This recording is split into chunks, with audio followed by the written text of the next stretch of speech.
चलें देखें बेटा, आज का जो टॉपिक है वो है important features of SHMR summarise as. हम डिस्कस करने लगे हैं इंपॉर्टेंट फीचर्स को, किसके? SHM के। अब SHM क्या है? Simple harmonic. अब सिंपल हार्मोनिक मोशन हमने डिटेल से पढ़ा, उसमें हमने क्या क्या पढ़ा था? Motion of mass attach to ball and, उसके बाद सिंपल, शाबाश। अब उसके ना जो इंपॉर्टेंट फीचर्स थे ना SHM के, जो अहम बातें थी, उसको ना उन्होंने क्या किया? समराइज्ड किया है। समराइज का मतलब होता है, समरी से ये लफ्ज निकला है। समरी नहीं करते थे, किसी चीज का खुलासा करना, किसी चीज को छोटा करके लिखना। क्योंकि SHM की काफी ज्यादा डिटेल हमने पढ़ी ना, लेकिन अभी हमें क्या वो बता रहा है कि जो हमने पूरा टॉपिक्स पढ़े हैं उनमें से जो मेन बातें हैं, मेन चीजें हैं, वो उन्होंने निकाल के हमारे सामने रखी हैं और उसको समराइज्ड कर दिया है। समराइज मतलब हाँ, मुख्तसर करके, मुख्तसर समझ लो, छोटा समझ लो, खुलासा नहीं होता जैसे पूरी कहानी का मुख्तसर सा खुलासा, ये मरकजी ख्याल करते होते हैं। थीम जो होता है, ये सारे सिनोनिम्स हैं, मिलते जुलते वर्ड्स हैं, ठीक है, इनका मतलब एक। तो आओ जरा पढ़ते हैं। पहला जो इंपॉर्टेंट फीचर है वो क्या है? देखे, अ बॉडी एग्जीक्यूटिंग SHM, एक बॉडी जो SHM कर रही है, always vibrates about a fix position, वो हमेशा एक फिक्स पोजीशन के गिर्द रहकर ही वाइब्रेट। उसमें आप बेशक वो समझ लें, वो जो मोशन थी किसी स्प्रिंग वाली, तो उसमें भी आपको पता है कि मैस की मरकजी पोजीशन थी और वो उसी के गिर्द क्या करता था? बॉल और बाउल सिस्टम में भी इसी तरह था। बाउल था और सेंटर में बॉल थी, उसको यहां जाकर छोड़ा और फिर वो ऐसे मूव करेगा, और ये भी इसी तरह अपनी मोशन को, लेकिन इसके भी एक क्या थी? Fix position. और आपके पास आपने जो भी पेंडुलम वाली एग्जांपल पढ़ी, उसकी भी ये सेंटर में फिक्स पोजीशन थी, इसको यहां जाकर हमने छोड़ा था और ये फिर इधर को मूव कर रहा था और फिर ये यहां पर आया था। तो ये देखेंगे तीनों एग्जांपल्स में कि बॉडी जो है वो एक मेन फिक्स पॉइंट के गिर्द ही वाइब्रेट।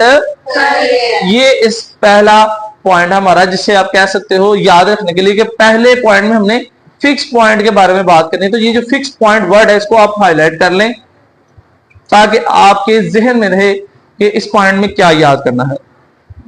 नेक्स्ट देखिए, it's acceleration is always directed towards the mean position. बेटा जी आप खुद बताएं, दूसरे पॉइंट में मैं कह रहा है कि इसका जो एक्सेलरेशन है ना, वो किधर होगा? हमेशा मीन पोजीशन की तरफ। यहां आप देखें, आपने बस ये याद रखना है कि जो एक्सेलरेशन था वो ऑलवेज किधर है? ऑलवेज टुवर्ड्स, टुवर्ड्स मतलब की जानिब, किस तरफ? Mean position. Mean position. बच्चे देखो जरा, ये इसकी मीन पोजीशन थी और आपने देखा था इसको यहां जाकर छोड़ा था, तो ये एक्सेलरेट किधर को कर रहा था? मीन पोजीशन की तरफ। बॉल को इधर जाके छोड़ा था, वो किधर को एक्सेलरेट कर रहा था? इस पेंडुलम को यहां जाकर रिलीज किया था, किधर को एक्सेलरेट कर रहा है? तो बेटा जी दूसरी बात ये सीखी कि एक्सेलरेशन हमेशा किधर को होगा? शाबाश।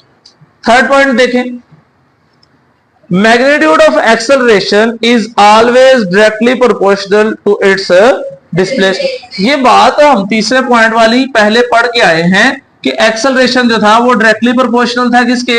डिस्प्लेसमेंट के। डिस्प्लेसमेंट के उसमें मैंने आप लोगों को बताया था कि ये जो स्प्रिंग के साथ हमने मैस को हमने ये अटैच किया हुआ है, अगर हम इसको जब खींच के यहां से यहां तक लेकर जाते हैं, ये जो एक्स फासला हम तय करते थे यहां तक लेकर गए थे और फिर जाकर उसको रिलीज किया था।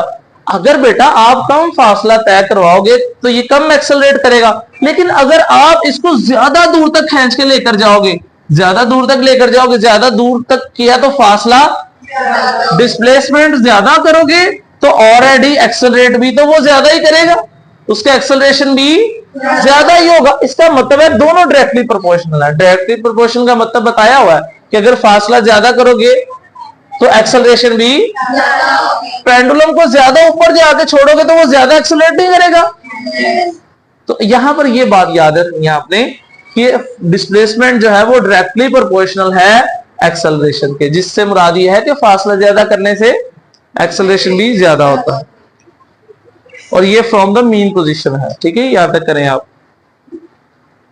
नंबर 4 पॉइंट देखें जरा, ये बात हमने लॉन्ग क्वेश्चन में पढ़ी थी, अगर नहीं पढ़ी तो आप वेरीफाई करेंगे, और पढ़ी है तो तब भी बताएंगे। देखें क्या है, इट्स वेलोसिटी इज मैक्सिमम, इसकी वेलोसिटी मैक्सिमम होती है कहां, at mean position. Mean position पे पता है आपको, यहां पर आके मीन पोजीशन पे इसकी स्पीड सबसे ज्यादा होती थी, तो सबसे कम कहां होती थी वो भी उन्होंने बताया हुआ है, at extreme position and 0 at x. तो इसका मतलब है कि जो नंबर 4 पॉइंट में हमने ये पढ़ा कि जो मीन पोजीशन थी, mean position,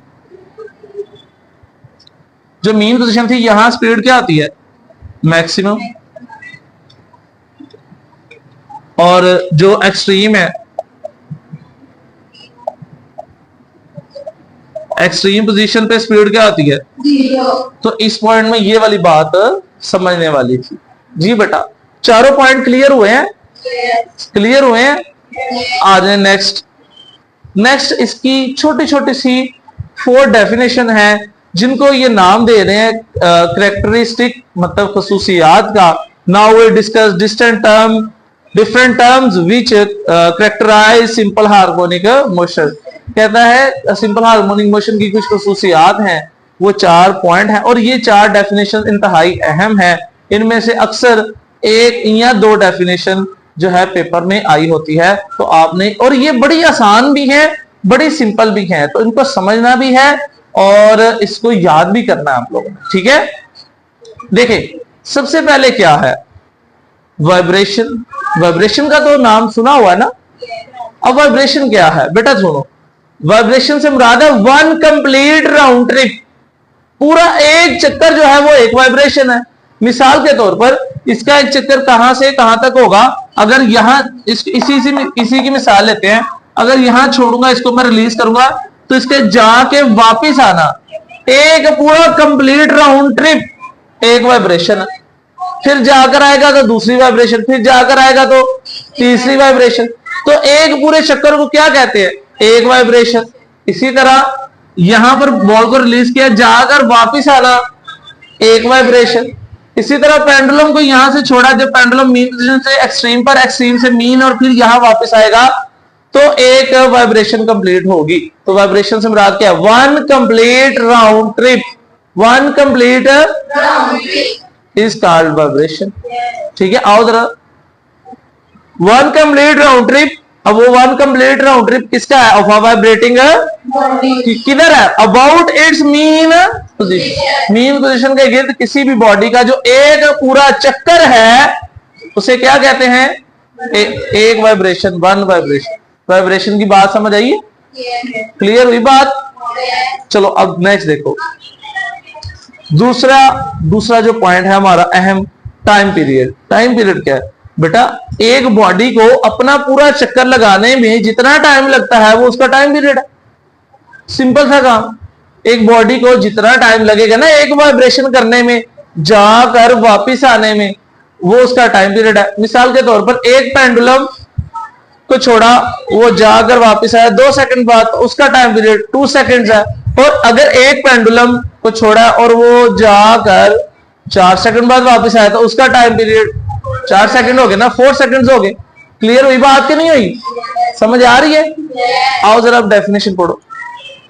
the time taken, वो टाइम जो लगेगा बाय वाइब्रेटिंग, वाइब्रेट करने वाली बॉडी को जितना टाइम लगेगा क्या करने में, टू कंप्लीट 1 वाइब्रेशन, अपनी एक वाइब्रेशन मुकम्मल करने में जितना टाइम लगेगा वो उसका क्या है, टाइम। और जो एक कंप्लीट चक्कर है उसको क्या कहना है, बस। टाइम पीरियड का किसको पता चला है, कोई बच्चा मुझे रिपीट करे, फिर मैं आगे चलूंगा, ताकि मुझे ये तो पता हो कि आप लोग समझ रहे हो। कोई बच्चा बता सकता है, कोई बच्चा बता सकता है, हाँ जी, टाइम पीरियड क्या है, बैठे बैठे बता दो। हाँ जी, आप बताओ टाइम पीरियड क्या है।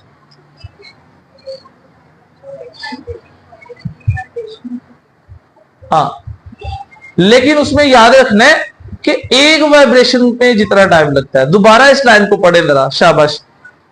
The time taken by vibrating body, time जो लगता है किसी भी वाइब्रेटिंग बॉडी को टू कंप्लीट वन वाइब्रेशन, एक वाइब्रेशन मुकम्मल करने में, यहां छोड़ा, एक वाइब्रेशन मुकम्मल करने में जितना टाइम लगेगा वो क्या है उसका, क्लियर होगी बात, शाबाश। नेक्स्ट देखें, frequency, the number of vibration in 1 second.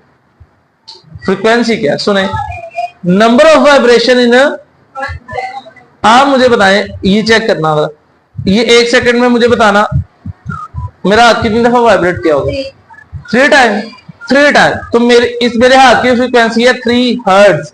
Hertz इसका यूनिट है फ्रीक्वेंसी का। फ्रीक्वेंसी से मुराद है कोई बॉडी 1 सेकंड में कितनी बार वाइब्रेट कर सकती है। फिर अल्फाज सुने मेरे, फ्रीक्वेंसी से मुराद है कोई बॉडी 1 सेकंड में कितनी बार वाइब्रेट कर सकती है। फिर सुने, फ्रीक्वेंसी से मुराद क्या है, कोई बॉडी, कोई भी बॉडी 1 सेकंड में जितनी बार वाइब्रेट करेगी वो उसकी, आपको पता है आपके कान में एक हड्डी है, आपने भी पढ़ना है चैप्टर नंबर 3 में बायो में, कि आपके कान में एक हड्डी है, वो 1 सेकंड में 20,000 बार वाइब्रेट करती है 1 सेकंड में। तो इसका मतलब है उसकी फ्रीक्वेंसी 20,000 हर्ट्ज हो गई। अगर 1 सेकंड में मैंने 2 बार वाइब्रेट किया मेरे हाथ में, तो इसका मतलब है कि मेरे हाथ की फ्रीक्वेंसी 2 हर्ट्ज है। तो 1 सेकंड में जितनी बार कोई बॉडी वाइब्रेट करती है वो उसकी फ्रीक्वेंसी। 1 सेकंड, मैं फिर कह रहा हूं, 1 सेकंड में कोई बॉडी जितनी बार वाइब्रेट करती है वो उसकी, आए बुक से पढ़ते हैं। द नंबर ऑफ वाइब्रेशन और साइकिल, आप एक वर्ड भी यूज कर सकते हैं, दोनों भी यूज कर सकते हैं, ठीक है। साइकिल से मुराद भी वही है और वाइब्रेशन से मुराद भी वही है। The time taken by vibrating body, vibrating body, sorry नीचे है, the number of vibration, number of vibration और cycle of a vibrating body in 1 second.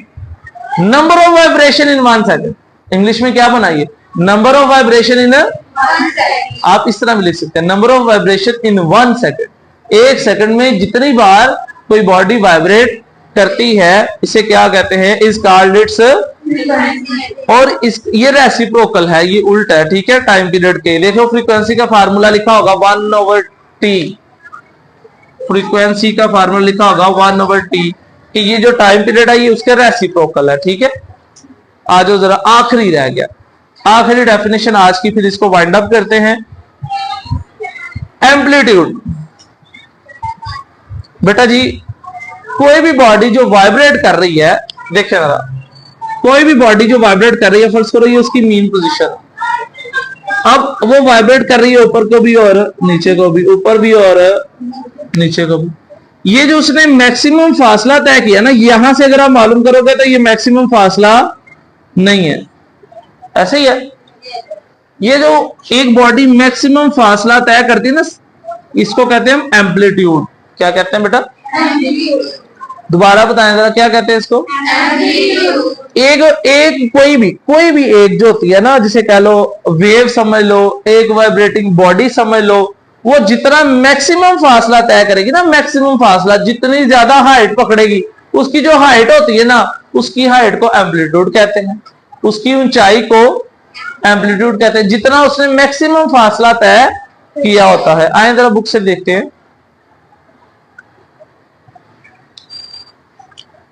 देखिए, द मैक्सिमम डिस्प्लेसमेंट, मतलब जो सबसे ज्यादा फासला तय किया है किसने बेटा, of a vibrating body on इधर साइड, वो किसी तरफ भी हो सकती है, वो चाहे नीचे को हो या, और वो, अब देखो एक वेव थी, एक वेव है मिसाल के तौर पर, ये बॉडी वाइब्रेट कर रही है, पहले सबसे ज्यादा कर रही थी, फिर कम कम कम कम, लेकिन जो मैक्सिमम फासला तय किया है उसको कहना है amplitude.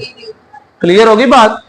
The maximum displacement of a vibrating body on इधर side from its mean is called its amplitude. मैं एक मुख्तसर सा चारों चीजों के बारे में बताने लगा हूं, गौर से सुन लें, फिर इसको खत्म करते हैं। सबसे पहले डेफिनेशन थी वाइब्रेशन, जिसमें हमने पढ़ा 1 कंप्लीट राउंड ट्रिप, एक पूरे चक्कर को क्या कहना है, वाइब्रेशन। क्या थी, वाइब्रेशन, एक पूरे चक्कर को क्या कहना है, और उसको जितना टाइम लगेगा वो उसका टाइम पीरियड। और 1 सेकंड में कोई बॉडी जितनी बार वाइब्रेट करती है, 1 सेकंड में कोई बॉडी जितनी बार वाइब्रेट करती है उसे फ्रीक्वेंसी कहते हैं। और वो वाइब्रेटिंग बॉडी मैक्सिमम जो फासला तय करेगी, ये चारों डेफिनेशंस में फर्क है। अगर आपसे मैं पूछूं और आप अगर इसका जवाब बता सकते हैं तो फिर बेटा मुझे क्लियर होगा कि आपको समझ आई, अदरवाइज मुझे यही होना है कि आपको समझ नहीं आई। ठीक है, तो अभी मैं आप लोगों से पूछने लगा हूं, आप लोग क्या करें, एक बार रिवाइज कर लें, 2 मिनट देता हूं, उसके बाद जो मैंने आज पढ़ाया है वो सारा मैं आप लोगों से पूछने लगा हूं कि आया क्या, आपको समझ आई है या नहीं। ठीक है, चलो।